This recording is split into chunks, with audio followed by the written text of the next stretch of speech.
Hola y bienvenidos a Módulo 10. This week we are continuing with the topic of AR verbs and questions. So a lot of the resources are kind of the same. Also under resources, we have the document explaining the final project and a video explanation of the final project. I don't want you to actually start the final project now. We have not covered everything that you need to cover for the final project. You don't want to start the final project till after Module 12 at the earliest. But just to have an idea what's coming up so we don't get to the end of the semester and it's like, I didn't know about this project. So please read the information and please watch the video so you have an idea of what's coming up. Again, do not start writing scripts or working on anything yet because we have not covered everything that you need to include in the project.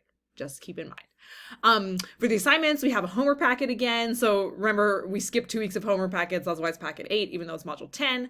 We have discussion board about folk remedies, which is from the readings. So make sure you go through the readings again.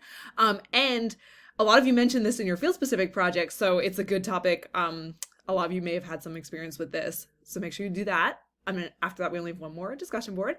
We have a speaking assignment. You're going to be asking questions. Make sure you use the formal usted form and then the quiz like always. So again, keep me posted if you have any questions y nos vemos pronto.